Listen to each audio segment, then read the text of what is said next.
Hey everybody, it's Tom. Sorry about the audio. I know it's suboptimal, but I wanted to get something out here. Quick video about Jacques Ellul and his treatment of propaganda. Um, some context: Jacques Ellul, mid to late 20th century thinker. His most significant work emerges in the late 50s, early 60s, though his corpus is quite expansive. And likely the most famous of his efforts is a text, The Technological Society, in which he offers the fundamental problem, the theme which sort of unites the various and disparate challenges that we encounter in society at this time, is what he terms the technological mentality. Now, here, what we're referring to is not simply, say, the fetishization of the machine or the computer or something like that. It's a more fundamental sort of phenomenon where one becomes preoccupied with the methodological, the ability to subject and reduce things to terms amenable to efficiency and control.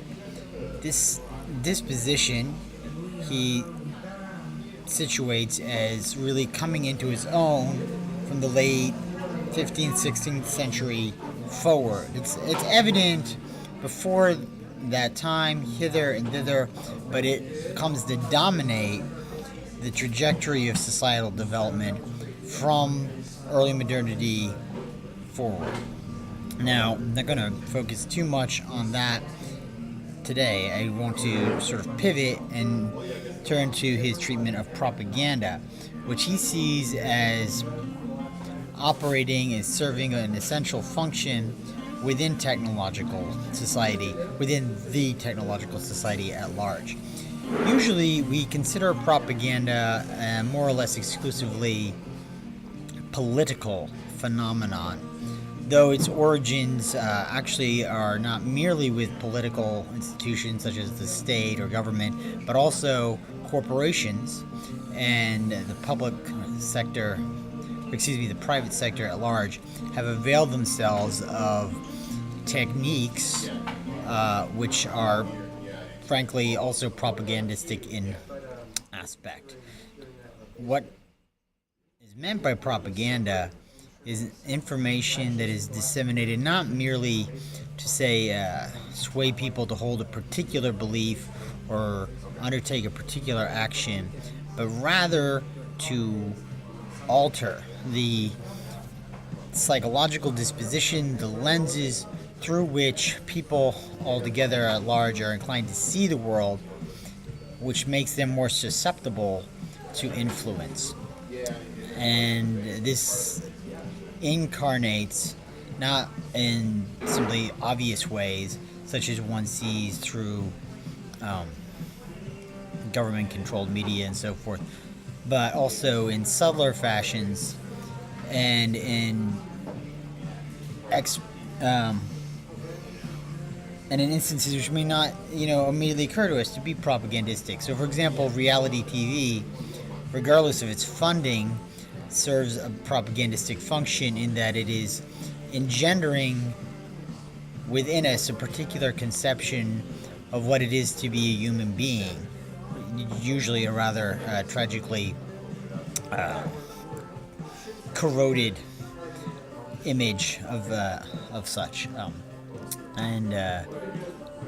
Now, what Ellul brings to the table is the insight that propaganda, well, a few insights, but the two which I would stress here are: number one, that propaganda is actually depoliticizing, even if it's being used for explicitly political purposes, and that is in virtue of the treatment of the human being which it proffers and the conception of the human being behind that treatment.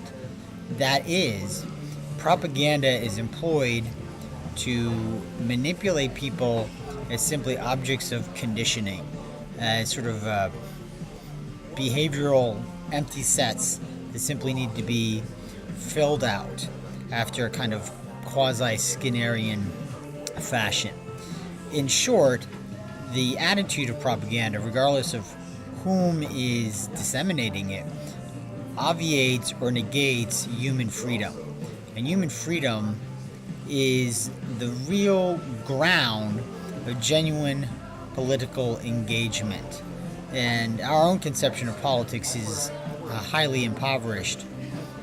Even if you set it in contrast with the original Greek notion of the polis man, and to invoke Aristotle as the political animal. What Aristotle intends by this characterization is not a kind of Machiavellian agent or a sort of person constantly concerned with their own narrow self-interest, set at odds with other people who are also concerned with their narrow self-interest. Rather, he's talking about a person who's situated within a community and engaged in the unfolding the life of that community. Now, obviously, the ancient Greek city-state is imperfect. It's a class state, and you have a patriarchy and an established, wealthy elite, etc., etc. But nonetheless, within that privileged stratum, you have the embryo of what can ultimately become a radically democratic ideal, and connected to that is the assertion of freedom as fundamental. Now, that conception of freedom develops over time and would lead us beyond the scope of the present video, which merely wants to inflect, first of all, what we've already discussed here, that propaganda is actually anti-political because it dissuades people from asserting themselves in a truly free fashion. The other point which I wish to address is how Ellul situates the operation of propaganda within a technologically oriented society.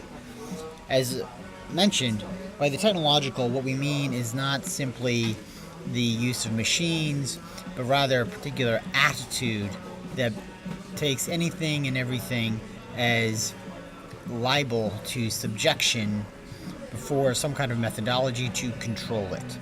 The mania for that kind of subjection, that kind of sort of domination of an, let us call it an algorithmic paradigm, actually will turn in on the human being and treat the human being as a mere object. This creates an intense crisis because we are not merely objects to be manipulated, to be controlled. We are living, experiencing beings with freedom and the ability to perceive and discern, to create, to interact with reality in manners which escape any efforts to catch us in a deterministic net.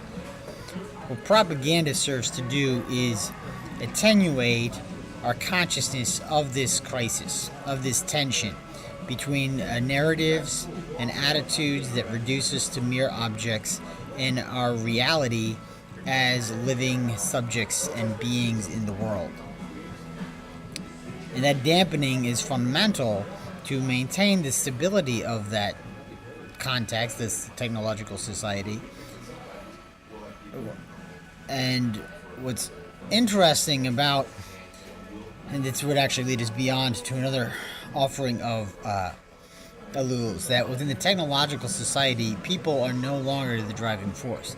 It's the technological attitude itself and that objectifying process which comes to constellate and organize how things unfold, apart from how we as individuals may want to have things unfold.